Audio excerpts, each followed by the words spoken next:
하나님의 평화가 여러분과 함께하기를 주의 이름으로 축복합니다. 오늘 우리에게 주시는 하나님의 말씀은 신명기 2장 16절부터 25절 말씀까지입니다. 예수님은 새 술은 새 부대에 담아야 한다고 말씀하셨습니다. 유대교의 배타적이고 생명을 살리지 못하는 낡은 종교 전통의 시대는 가고 복음의 시대가 시작되었다는 것을 의미합니다. 그러니 새 마음으로 복음을 받아들일 준비를 하고 복음에 합당한 삶을 담아내라고 일러주셨습니다. 낡은 시대의 가치와 의식은 새 시대의 가치와 변화를 담아낼 수가 없습니다. 결국 터지게 됩니다. 애굽에서 구원받은 광야 1세대는 시내산에서 하나님의 말씀을 받았습니다. 그들은 약속의 땅에서 거룩한 민족, 제사장 나라가 되라는 사명을 받았습니다. 하나님이 여실 새 시대를 살기 위해서는 변화를 받아들이고 도전하라는 초대를 받았지만 그들은 거절했습니다. 의식이 과거에 묶여 있으니 도전보다는 회피를 선택한 것입니다. 힘든 상황을 맞닥뜨릴 때 공동체가 영적 리더를 중심으로 뜻을 모으고 연합하기보다는 늘 다른 사람 때문이라고 핑계를 댔습니다. 모세에게, 아론에게, 다른 누구에게 책임을 전가하니 책임 있는 순종, 목적이 있는 도전을 하는데 그들은 비겁했습니다. 자신들의 좁은 세계관이 얼마나 편협한지 깨닫지 못하고 하나님이 하실 일을 자기네 방식대로 판단했습니다. 심지어 모세를 통한 하나님의 뜻마저도 자기들 기준으로 평가했습니다. 변화를 거부하고 도전을 회피한 사람들은 하나님의 말씀을 믿음으로 확신하는데 실패했습니다. 그들은 말씀 붙잡고 소망하고 또 구하지 못했습니다. 그러니 만나를 먹고 반석에서 나는 물을 마셨음에도 불구하고 삶은 늘 불만족이었고 소망이 없었습니다. 결국 약속의 땅에서 그들은 멀어졌고 광야를 떠돌다 광야에 묻혔습니다. 오늘 16절에 모든 군인들이 진 가운데서 죽었다고 모세는 과거를 회상합니다. 이제 새로운 시대가 시작된 것입니다. 24절 광야 2세대를 향해 명령합니다. 너는 일어나서 떠나거라. 아르논 개울을 건너라. 아모리 왕 시온과 싸워서 차지하여라. 광야 40년이 지난 후 이제 이스라엘 민족에게 완전한 터닝포인트, 전환점이 찾아왔습니다. 이 시기는 군사력의 증대나 외적 환경이 유리해진 것이 아닙니다. 수적으로는 과거 60만 명이나 현재 60만 명이나 규모에는 차이가 없습니다. 그리고 과거에도 40년이 지난 지금도 가나안 족속들은 성벽을 쌓고 철기 무기로 무장하고 있습니다. 외적 환경과 조건은 바뀌지 않았지만 상황을 바라보는 이스라엘의 태도에 변화가 생겼습니다. 하나님의 말씀을 대하는 자세가 달라졌습니다.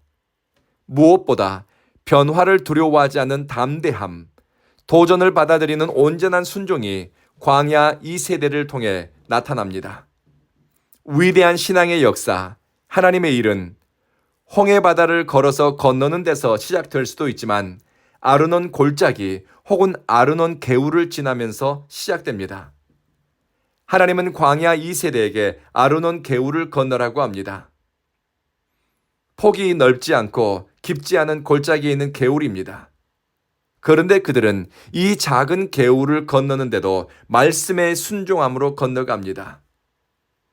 도전하고 싸움을 피하지 말라고 하나님은 당부합니다. 약속의 땅을 차지하는 축복은 작은 일에 대한 순종을 통해 물길이 열립니다. 내게 주어진 사명의 가치는 일의 대소에 따른 것이 아니라 그 일을 대하는 태도에 따라 달라집니다. 광야 2세대는 개울물을 건너는데도 순종함으로 건넜습니다. 이 작은 순종은 앞으로 모세와 함께 2번의 전쟁을 치르고 여호수아와 함께 31번의 전쟁을 대하는 태도와 자세로 나타납니다. 하나님에 대한 절대적인 신뢰와 온전한 충성입니다. 오늘 기도하실 때 하나님이 기대하시는 변화를 받아들이는 용기를 주시고 내 생각과 경험, 제한된 세계관으로 하나님의 뜻을 제한하는 어리석은 판단을 하지 않는 지혜를 달라고 기도합시다. 그리고 우리에게 주어진 일에 대소를 따지고 평가하기 전에 하나님의 말씀에 순종해 일상의 작은 습관을 고치는 것도 헌신하는 마음으로 영적 진보와 거룩한 변화를 위해 작은 일도 순종함으로 주님의 영광을 구하는 마음으로 할 수 있게 해달라고 기도합시다.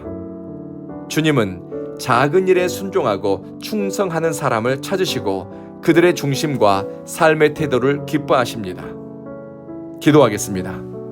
자비하신 하나님, 변화무쌍한 시대에 시대의 정신을 쫓아가지 않고 하나님의 말씀의 가치를 붙잡아 지혜롭게 분별하고 온전하게 헌신하기를 원합니다.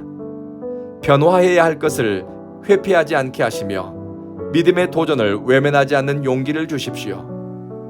불리한 환경과 어려운 조건, 상황에 대해 핑계거리만 찾거나 다른 사람의 책임으로 전가하는 미성숙한 태도를 버리게 하소서. 사랑하는 주님, 주님의 말씀을 쫓아 작은 일에도 충성하는 사람을 주님은 기뻐하시니 주님의 말씀이 내게 교훈한 것이 있고 그것을 깨닫는다면 순종하는 마음으로 행하고 따라가게 하소서. 큰일 맡겨달라 구하기 전에 작은 일에 충성된 순종의 사람, 믿음의 사람, 하나님에 대한 신뢰로 변화와 성장, 거룩한 진보를 향해 나아가는 사람이 되게 하소서. 우리 온 교회에는 이렇게 아름다운 영적 진보가 내면에 일어나는 사람들로 채워지게 하소서. 주님을 사랑하고 예배를 기뻐하는 사람들이 이곳에서 서로 사랑하는 기쁨을 발견하게 하소서. 우리의 걸음을 인도하시는 예수님 이름으로 기도합니다. 아멘.